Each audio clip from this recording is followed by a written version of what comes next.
Stage پہ تشریف فرما علماء کرام و شورائے اسلام اور قرب و جوار سے آئی ہوئی جملہ سامعین کرام، السلام علیکم ورحمۃ اللہ وبرکاتہ۔ وعلیکم السلام ورحمۃ اللہ وبرکاتہ۔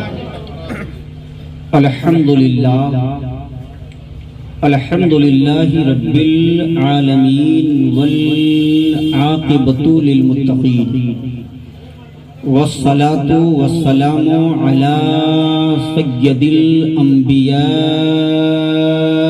والمرسلین وعلى آلہ وصحبہ اجمعین، اما بعد، فقد قال اللہ تبارک وتعالی فی القرآن المجید والفرقان الحمید، اعوذ باللہ من الشیطان الرجیم، بسم اللہ الرحمن الرحیم،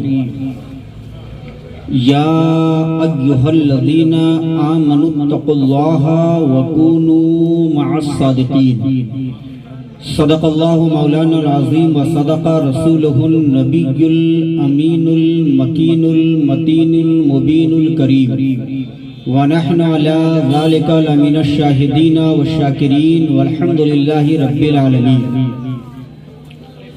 جن حضرات کو نیکیوں کی ضرورت ہے اور وہ اپنی خیریت چاہتے ہیں تو آئیے میرے ساتھ مل کر کعبہ کے بدر الدجا، طیبہ کے شمس الضحیٰ، دافعی رنج و بلا، شافعی روز جزا، لائق مدح و سرا، خاتم الپیغمبراں، مصطفیٰ جان رحمت، شم بزم ہدایت، نوشہی بزم جنت، کونین کی زیب و زینت، دارین کی طیب و نزہت، محبوب رب العالمین۔ اللہ نے جن کی خاطر بنایا آسمان و زمین اور جن کے چرنوں پہ قرباں ہے حضرت جبریل امین، یعنی حضور رحمت للعالمین، مراد المشتاقین، جان عالمین کی مقدس بارگاہ میں پوری عقیدت کے ساتھ درود پاک کی ڈالی عشق و محبت کی تھالی میں سجا کر پیش کرنے کی سعادتیں حاصل کر لیں۔ پڑھی اللہم صلی علی سیدنا شفیعنا حبیبنا نبینا مولانا محمد وعلی آل محمد، بارک وسلم صلاۃ و سلاما علیک یا رسول اللہ صلی اللہ تعالی علیہ وسلم۔ کل 50 منٹ کا وقت لے کر آپ حضرات کے بہترین اور خوبصورت سماعتوں کی دہلیز پہ دستک دینے کی سعادت حاصل کر رہا ہوں۔ حضرات، آج کا یہ پروگرام بنام عرس سید شاہ قاسم بابا علیہ الرحمہ منعقد پذیر ہے۔ میں علماء کرام اور ان شورائے کرام کی توجہ اپنی جانب چاہوں گا، ساتھ میں آپ حضرات کی بھی توجہ چاہوں گا۔ میں اپنی تقریر کا آغاز صرف 3 یا 4 مصروں کے ساتھ کرنا چاہوں گا۔ میری طرف دیکھیے آپ حضرات، ویا میری طرف دیکھیے، ادھر ادھر نہیں دیکھیے، آپ مجھے دیکھیے، میں آپ کو دیکھو، آپ مجھے دیکھو۔ لوگ آتے رہیں گے کیونکہ ہم ایک اللہ کے ولی کی بارگاہ میں حاضری دے رہے ہیں نا۔ اور میرا اپنا جو ایمان عقیدہ ہے میں آپ کو بتا دوں، میرا ایمان یہ ہے کہ آپ بیٹھے بیٹھے میری تقریر سن رہے ہیں اور سنیں گے، اور یہ میرا پختہ ایمان یہ ہے کہ حضرت قاسم شاہ لیٹے لیٹے میری تقریر سن رہے ہیں اور سنیں گے۔ بات سمجھ میں آ رہی ہے نا؟ اب میں ان 4 مصروں کے ساتھ اپنی تقریر کا آغاز کروں گا کہ چراغ کفر جہاں سے بجھا کے رکھ دیں گے، چراغ کفر جہاں سے بجھا کے رکھ دیں گے، نبی کے نور کی شمع جلا کے رکھ دیں گے، اور گر چاہ جائیں زمانے میں اولیاء اللہ، گر چاہ جائیں زمانے میں اولیاء اللہ تو چمکتی ریت پہ جنت بنا کے رکھ دیں گے۔ گر چاہ جائیں زمانے میں اولیاء اللہ تو چمکتی ریت پہ جنت بنا کے رکھ دیں گے. انہیں نہ چھیڑ انہیں نہ چھیڑ یہ رب کے خاص بندے ہیں. انہیں نہ چھیڑ یہ رب کے خاص بندے ہیں. ارے ضد پہ آئیں تو سورج بھلا کے رکھ دیں گے. انہیں نہ چھیڑ یہ رب کے خاص بندے ہیں. ضد پہ آئیں تو سورج بھلا کے رکھ دیں گے.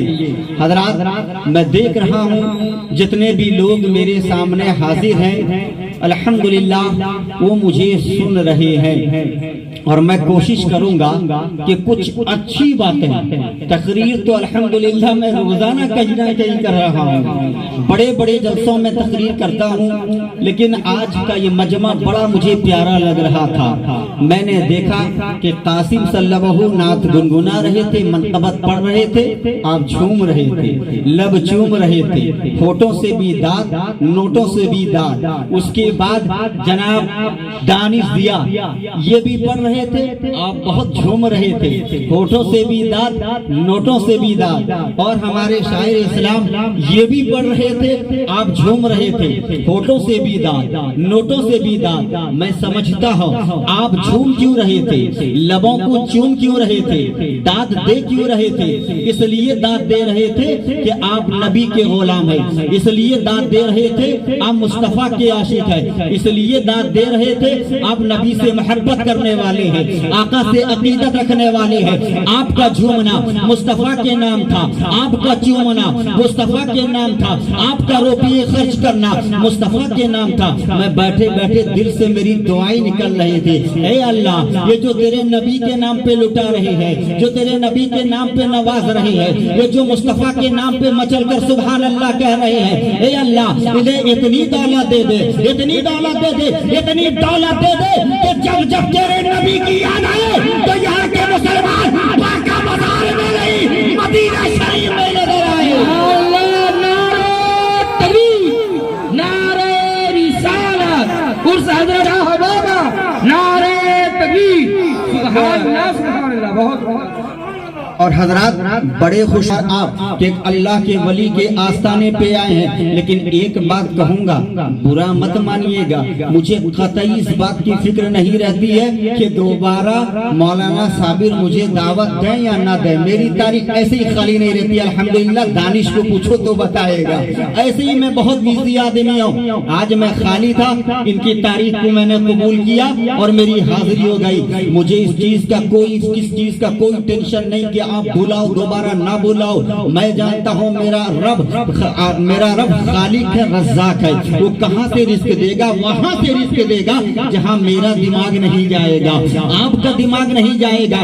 لیکن افسوس اس بات کا ہے, ہر آدمی کہتا ہے کہ میں قاسم صاحب کا دیوانہ ہوں, میں غوث کا دیوانہ ہوں, میں خواجہ کا دیوانہ ہوں, میں فلاں کا دیوانہ ہوں. میں کہتا ہوں کہ آپ جھوٹے ہو, آپ جھوٹ بول رہے ہو, آپ بکواس کر رہے ہو, آپ کوئی دیوانے نہیں ہو. جانتے ہو آپ اتنی بڑی بات میں کیوں کہہ رہا ہوں, اس لیے کہتا ہوں میرا نظریہ یہ ہے کہ جو غوث کا دیوانہ ہوگا, جو خواجہ کا دیوانہ ہوگا, جو قاسم صاحب کا دیوانہ ہوگا, وہ شرابی نہیں ہوگا, وہ نمازی ہوگا, وہ چواڑی نہیں ہوگا, وہ حاجی ہوگا, وہ بدکار نہیں ہوگا, وہ نیکوکار ہوگا. آپ تو دیوانگی کا دعوت دیتے ہو لیکن آپ دیوانے نہیں ہو. دیوانہ کسے کہا جاتا ہے, دیوانہ کس کو کہا جاتا ہے. آپ چلتے ہو تو نظر غیروں کی طرف اڑتی ہے, آپ چلتے ہو تو دوسری کی بہو بیٹیوں کو تاکتے ہو, آپ چلتے ہو تو شراب خانے کی جانب جاتے ہو, آپ چلتے ہو تو جوئے اور تاش کے اڈے کی طرف چلتے ہو, آپ چلتے ہو تو سنیما ہال کی طرف چلتے ہو. کیا ہو گیا آپ کو, جب دیوانہ چلتا ہے